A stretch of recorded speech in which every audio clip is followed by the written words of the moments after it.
What's up, boopers? Welcome to my first Blade and Soul guide. This guide is going to be covering levels 1 to 45 on the NA and EU servers. So for this guide, we're going to be mainly running at X10 speed. So that means 1 second is going to actually be 10 seconds. And we're going to cover all the footage from 1 to 45. In total, it took about 15 hours. So getting started here, we are going through the basic beginning quests, and you don't really stray from the main quests very much at the beginning. You just follow the quest lines as best you can.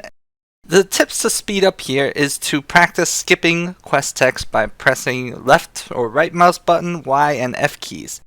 One tip right at the beginning in the tutorial is when you are doing the chi recovery quest here, you do not need to leave the red circle. You can start channeling your chi recovery instantly.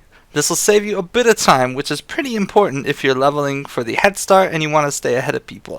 So in this guide, we're going to be covering how you can level if you're trying to level for the head start and racing against other people, or if you're leveling as a free-to-play player, or if you're leveling as a pay-to-play player. And we'll cover the different paths you will take. Of course, in this guide, I'm assuming you are a premium member and it is not Head Start, but we will mention other things you can do if you are leveling in a different situation.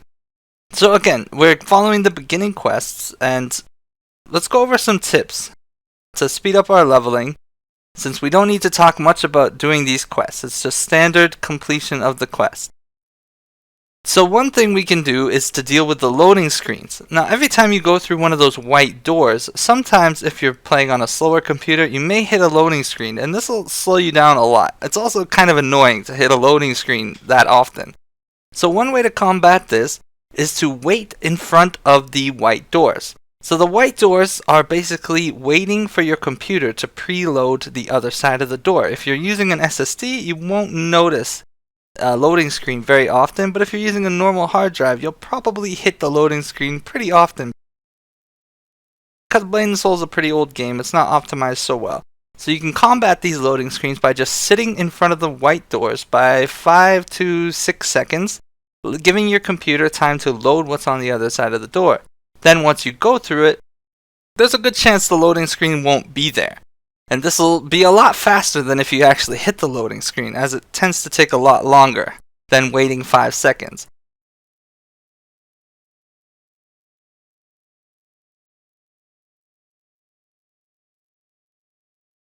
So here we killed the world boss on our first way through. Now if you're leveling at the head start and you're ahead of the pack, there's a good chance that there's nobody there yet, and you don't want to have to kill the world boss by yourself. That'll slow you down a lot.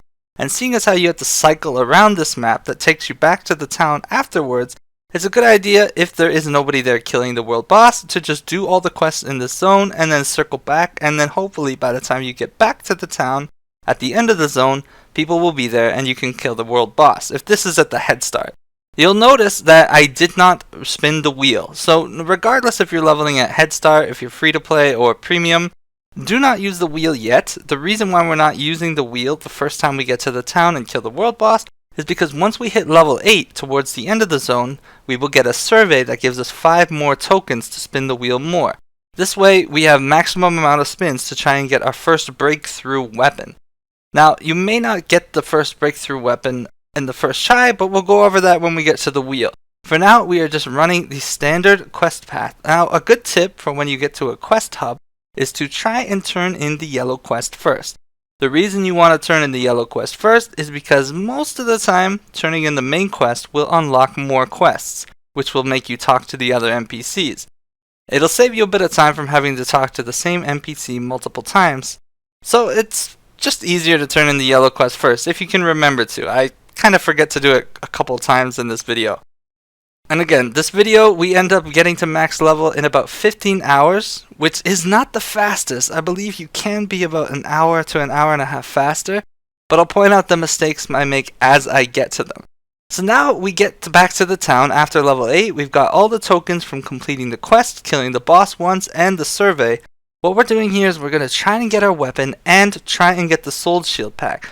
Now, if you're a free-to-play player, you will not have a key, and if you are a premium member, you can buy a key, but I don't recommend it, because this weapon that you need for your first breakthrough can be bought on the auction house. If you're playing at Head Start, there's a good chance you won't see any on the auction house right away. But you can, if you miss your weapon and you don't see one on the auction house, just run ahead here and keep leveling and wait for it to appear on the auction house, or trade with a friend if you're not leveling by yourself. And if you do not get the full Soul Shield set, do not worry about that either. The Soul Shield set here is not that important for leveling, and you'll get a better one by the time you actually need one. But make sure you do get this weapon before you get through this zone. So keep checking the auction house if you miss it here, but I don't really think you need to use a key on it. So once you've spent all your tokens, you can sell the extra Soul Shields if you got any, or sell the extra weapons after you're done upgrading, and try and keep the money, especially if you're a free-to-play player. But you may want to save time and just keep moving without selling stuff. So here, when we get to the pirate dungeon, there's another way we can speed this up. So when we start the escort here, the NPC is going to aggro and stop to fight every single monster that comes near him. We want to avoid him doing this. So what we do is we pull all of the monsters away from the NPC that we are escorting. This prevents him from stopping his little escort path to attack the monsters, thus saving us a lot of time, as he's got a lot of RP he needs to do. And after we've cleared all the monsters away from the cages, we're going to stay by the entrance of this area and stop the monsters that are spawning from running in and interrupting him from opening the cages. A group of 2 will spawn for every time he goes to a new cage. After he's opened 3 cages in total, he will leave the room and you can start clearing the way to the next objective he has to reach in his escort path. You're basically trying to kill every monster before he gets there in order to prevent him from stopping his path. If he stops, he'll run back to where he was when he started attacking a monster. It slows you down a lot, especially if you're playing at Head Start. You want to stay ahead of the pack. It's pretty important to make sure if you handle that escort efficiently. Once you finish that quest, you'll mod back and you can start heading to the next village. And again, we haven't skipped a single blue quest yet. We have already used the Viridian escape charm that we get from the survey, but we used it to get out of that underground dungeon. Now, when we're doing escort or kill quests like these, where there's NPCs attacking the monsters we need to kill, we can hit them and get credit if the NPCs kill them. For this dungeon, we'll run straight to the end using any RP moments to deal with our inventory to prevent it from getting clogged. And when using the flamethrower in this quest, I found it's most efficient to just walk backwards with the flamethrower to kill all the monsters. Just make sure you don't leave before the NPC catches up, or you'll have to do it again. For this crab quest, I recommend actually dropping the harpoon and just AoEing, as AoEing tends to give you 50 quest credit a lot faster than using the harpoon. And then we're continuing on with the main quest and doing all the side quests along the way, and we'll continue this path for quite a while. So next I want to talk about AoEing monsters. If you're ever pulling 1 monster or 2 monsters at a time, you're doing it wrong. All classes in this game are able to handle AoEing, so what you want to do is always try and pull a huge group before you start killing stuff, and then AoE them down. So we got Blade Masters in this video where I can block, knock down, and swing away at them after they've grouped up. Force Masters can freeze them and firewall, Assassins can use their bomb, Blade Dancers can pull them in, Zerkers can spin. Everybody's got a pretty good way to AoE monsters, so you should never be pulling 1 or 2 at a time. Always get as many monsters together at a time as much as you can handle. And if you have trouble with AoE, you can even utilize the bombs that are found in most of the dungeons in Jadestone, Viridian Coast. These bombs will do a lot of AoE damage and stun targets, helping you with your AoE if you're having trouble AoEing monsters down. So continuing here with the quests, the other things we want to work on mastering, aside from making sure we're never killing 1 monster at a time, skipping quest text and escaping through cinematics. Now if you haven't played through the game already, I don't recommend following this guide because you'll miss out on the story, and Blade and Soul's story is pretty awesome. But if you have and you just want to get to max level quick, then just spam escape for all the videos. Now in this dungeon, we just hit level 12, and at level 12 you get a survey which gives you XP food. What I did is ate the XP food instantly for this dungeon, as it has a lot of monsters that grant lots of XP. The reason we ate it so quickly is because that XP food expires at level 20, and there's not a lot more monsters you're going to be killing once you get to Jadestone Village. So we utilized it as soon as we could. Now unfortunately, I kind of messed up this quest here, I did not realize that in order to get quest credit, you needed to queue exactly when the monster attacks. It's just a mistake with the purple quest. Hopefully this doesn't happen to you guys, and obviously here's a first point where you can improve my time by just not dying. After you complete your purple quest, you can Yoma back and accept the huge chunk of quests in this area. Now, for this area, during the quest, I tend to start on the left side of the zone to finish the gathering quest for the main quests and gathering the spider eggs for the other quests. We also need to kill the sprites, which are only on the west side of the zone. At this point, it's going to be a lot easier to finish these quests if you are in a group. Now, being in a group and being solo, your time for leveling will not vary that much. It'll mainly get easier being in a group for quest situations like this, and for doing dungeons later on if you want to go for breakthroughs. And again, in this guide we are going to be covering getting all the breakthrough weapons, but if you're leveling at head start, you'd probably want to skip the breakthrough for jewelry. But we'll go over that in a few seconds when we get to the first breakthrough dungeon. Here we get our first piece of jewelry from the quest necklace, so make sure you equip it before running into this next dungeon, as more gear makes it a lot easier to kill stuff. And again, we're just AoEing down everything in this dungeon, trying to be as efficient as possible. Now, this is the last purple quest you have to do, and again, purple quests may vary depending on the class you are playing. Some classes have it pretty easy for their purple quests. Some classes have really annoying purple quests that make them wait a long time. Don't worry about this too much. So once we get out of this dungeon, we're not going to Yoma out, we're going to run, because the time difference between Yomaing there and running isn't that big. Now we're going to arrive at Jadestone Village, and this should be the first variant from our quest path. We are going to stop doing every quest after we complete the Ram quest. As soon as we get to Jadestone Village, we're going to start doing gathering quests. So what happens when you join a gathering guild is you get a gathering guild quest to collect a basic material in Jadestone Village. So we started by completing the tree cutter gathering quest because the material is inside Jadestone Village, and we're going to turn it in. And then accept another gathering guild's quest. So basically there are 7 gathering guilds, and each gathering guild gives a quest. These quests all give 1000 XP, which is a lot more XP than you're going to get from any other quest at this level. So what we're going to do is we're going to join gathering guilds, leave them, join the next 2, complete it, leave that guild, join the next 2, complete the quest, and then so on until we've done all 7. So after the tree cutter, what I did is I took the fishing gathering guild quest, and the the stonecutter gathering guild quest. We completed those 2 because they are still pretty close to the village on the north side. Once we turn these 2 in, we're going to leave these 2 gathering guilds, and we're going to grab prospecting and green thumbs. We're going to join the guilds and accept their quests. At the same time, I'm also taking Mary Potter, and I am taking soul shields, but this is because I want to craft transformation stones. I'm also doing this costume quest, and make sure to grab the water walking quest in the south side of the village from an old man. Once we've grabbed those gathering guild quests, we make sure to grab the materials while we're doing the yellow quest on this eastern side of Jadestone Village. Then we head into the dungeon, and we only complete the main quest in this dungeon. We are not doing the side quests. Now, if you are leveling at head start, you can skip this boss. However, if you do want the Viridian Poison to upgrade jewelry, you can kill that boss in that dungeon for the daily.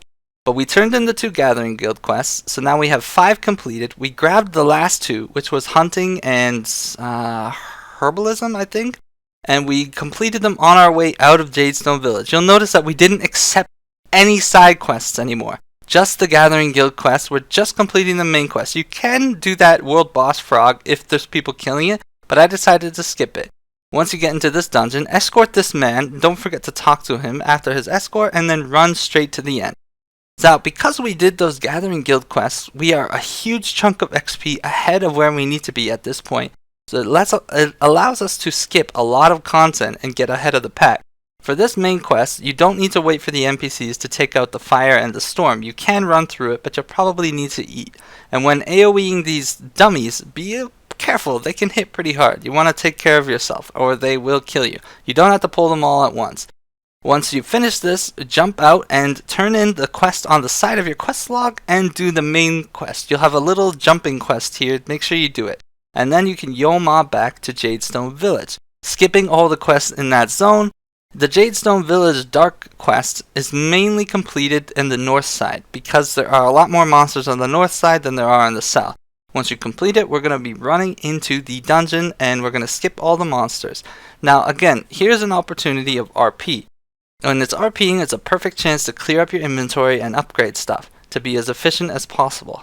Now instead of yomaing out here, because we're stuck in combat, we also want to go back in to get the amulet for the breakthrough.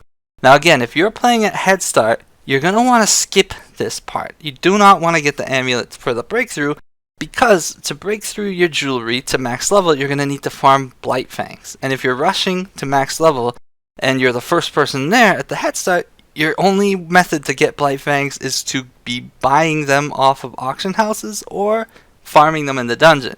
And since you're the first one in the dungeon, it's very unlikely that you're going to find them on the auction house. So here, what we did is we bought all of the soul shields from the vendor, and we've turned in the last 2 gathering quests. At this point, you want to make sure you turn in the last 2 gathering quests and get all the professions you want before you leave Jadestone, and you have all of the basic soul shields from Jadestone for level 20. You won't be level 20 yet, but you should have enough Viridian stones to buy the whole soul shield pack, because we won't be going back to Jadestone Village if we're rushing ahead. In this map, Songshu Island, we're going to do the first hub of quests. You may want to skip this if your XP is a bit ahead, as we don't really need to do them.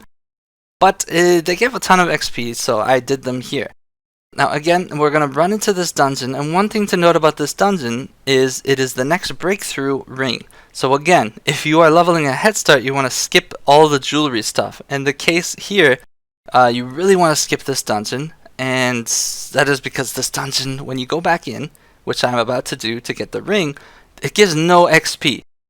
And like I said, we're not doing jewelry stuff if you're at the head start. If you are a free-to-play player, or a pay-to-play player after head start, you should be able to buy the breakthrough items, Blight Fangs and Viridian Poison, along the way, on the auction house or from an alt or something like that. So you should make sure you pick up all breakthrough jewelry pieces while you're leveling. If you want to level your jewelry along the way anyway, even if it's head start, then you'll have to get Viridian Poison and farm the first dungeon for Blight Fangs. So here in this town, we are only going to grab the main quest and a blue quest right beside it. That is because the blue quest is completed by killing the same monsters beside the main quest objective. We'll complete these 2 quests, run back, turn them in, grab the main quest, and grab the daily quests on the south side. The reason we grab these daily quests is because one of them gives us the next breakthrough earring. And again, you can skip this if you are playing at head start. And we're also grabbing the Gathering Guild materials along the way because they give bonus XP.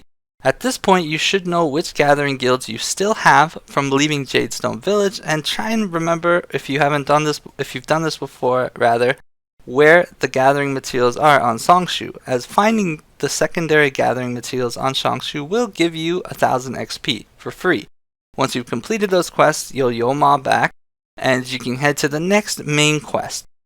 And make sure on the way to doing this main quest you grab the daily on the outside, especially if you're premium, because dailies give bonus XP to premium players. Now I am doing a crab quest here, but you don't really need to do that crab quest. I kind of wasted time with it. So when we run into the dungeon, we can do the main quest, grab the hearts, and then do the daily quest that we got by killing this giant fishman. Once we complete this daily, we will Yoma back, and we can turn in the dailies by using the side of our quest log and turn to the main quest. Once this is done, we are pretty much done with Songshu Island, and we're actually pretty much done with the Viridian Coast. So here I'm again wasting time with the stupid crab quest, which you shouldn't do. When you get to the next part of the island, the only thing you're going to do is the main quest and the jumping quest that you get in the side of your quest log, which is pretty much just talk to Old Man Cho in the village. Pretty easy to do. So run through these main quests and skip all of the side quests. Remember, because we did the 7 Gathering Guild quests, we are way ahead of the quest curve here, and we do not need to do these quests. And seeing as how the gathering quests were so easy and gave so much XP, this saves you a lot of time in getting through Viridian Coast. So again, don't forget to do those Gathering Guild quests in Jadestone Village. Now, once we've completed the main quest here, which is just consisting of killing monsters, we're going to run straight to the dungeon. Now here, I did hit level 20, so I could equip the Viridian Coast soul shields that we bought from Jadestone Village. Also note that I'm mining Viridian Quartz along the way. This is because I'm trying to level my soul shield as I progress. You may want to do this as well, as you will not have enough transformation stones on your own.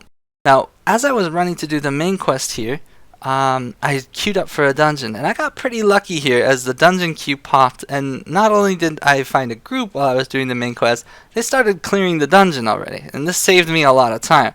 This is very likely not going to happen for you if you're rushing ahead at head start, especially unless you're leveling with a group. And this dungeon can be done with 2 to 3 players, but I recommend trying to find a group. If you can't find a group and you're solo, just keep doing the main quest and follow with the guide, and as soon as your dungeon pops, run back. What you want to do in this dungeon is try and get your weapon out of this dungeon for the breakthrough. If you don't get your weapon, you're pretty much screwed. So you don't want to leave this dungeon without your weapon.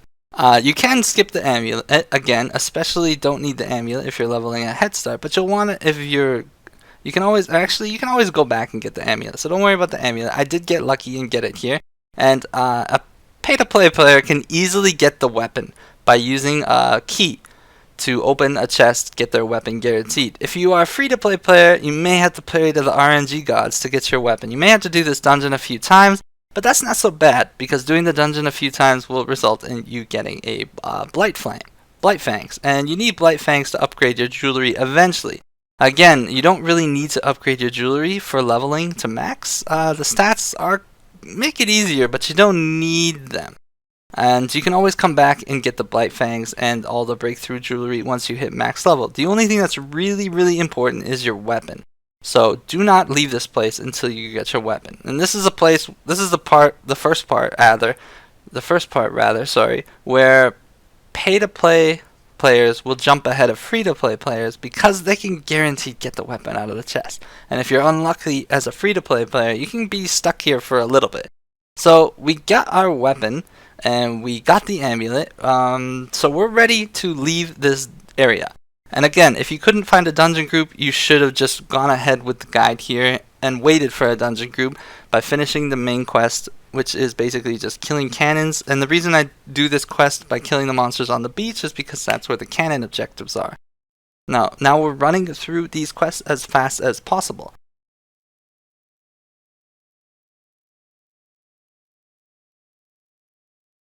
Once we complete these quests, we'll be done with the Viridian Coast, and our time here is about 3.5 hours so far. So 22 minutes into this guide video, you've watched 3.5 hours of gameplay footage.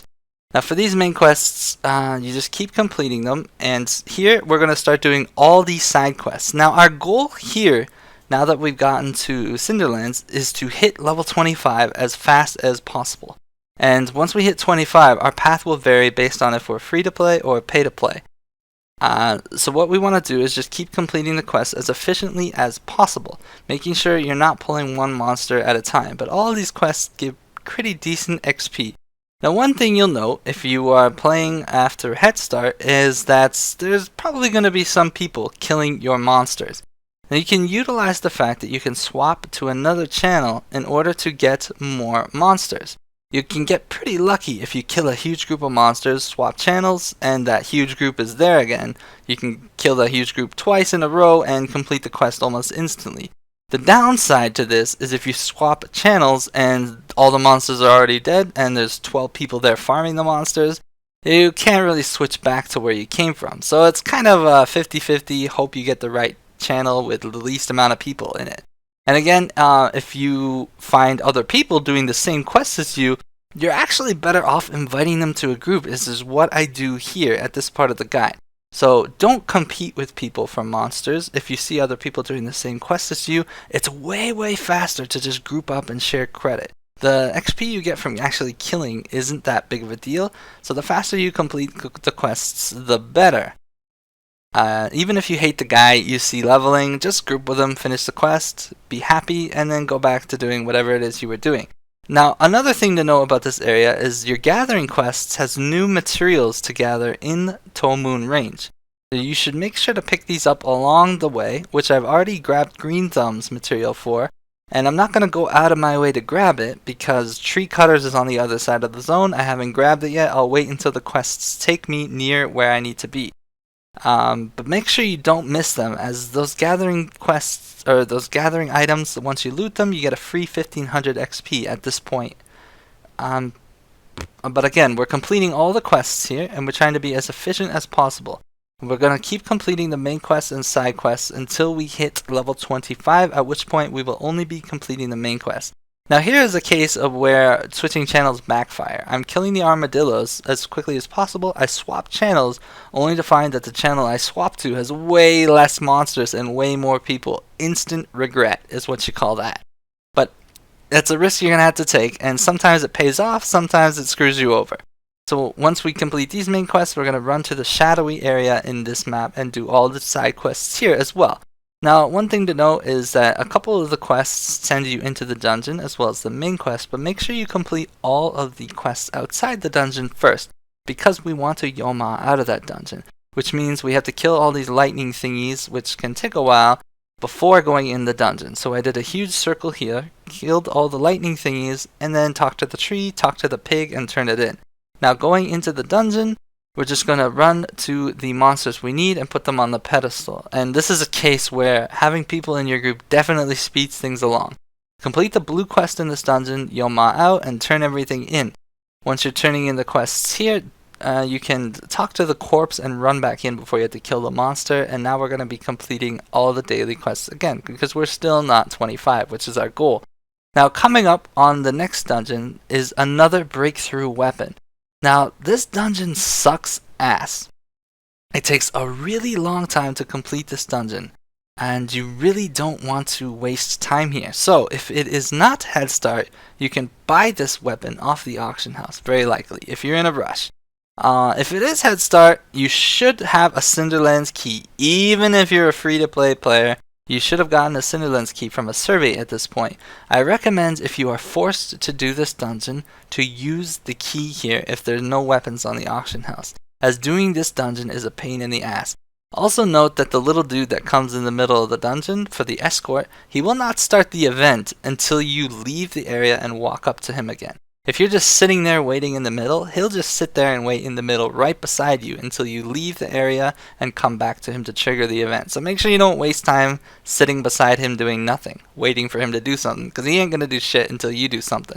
So as you can see, even at times 10 speed, I'm stuck in this dungeon for quite a long time. It's not very fun. So try and avoid doing this dungeon as much as possible. So buy the weapon off the auction house, or if it's Head Start, try and use the key in here. And you can solo this dungeon, so don't worry about finding a group. It takes about the same length of time because you're waiting for monsters to spawn.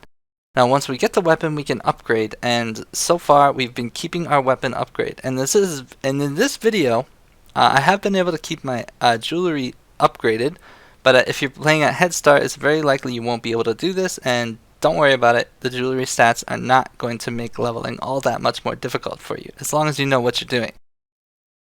So for this, we kill the frog and continue on the main quest, and while doing these quests, most of the monsters we can kill to get credit are on the furthest north side. And again, being in a group saves you a lot of time here. So if you can play with friends, it's much faster to level. However, all in all, times compared, being in a group and being by yourself, they're about the same. So if you're a loner and you don't have anybody to play with, don't worry, it's still very possible to follow this leveling guide. As you can see, I am solo the whole time and still manage to get to max level in under 50 or about 15 hours, even though I suck and die a couple times later on, which you'll see.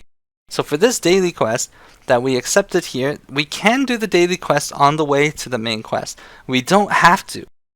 Now I decided to do it, but if we skip the daily quest here and go to the main quest is going to send us back outside where we have to kill these monsters again anyway, which would allow us to do this daily quest at the same time as we do the next part of the main quest. However, I am inefficient and decide to do it here. The reason I kind of decided to do it before I do the main quest is because the main quest only has us kill 15 of these guys. And 15 tends to be not enough to complete the daily because you're waiting for other monsters to spawn.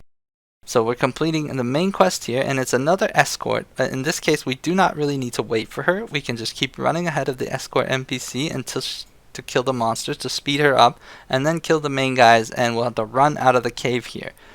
And now we will be killing the monsters that we did just kill for the daily. So again, if you want to be super efficient, you can wait to do the dailies until you are killing these guys so that you complete the main quest and the daily quest at the same time.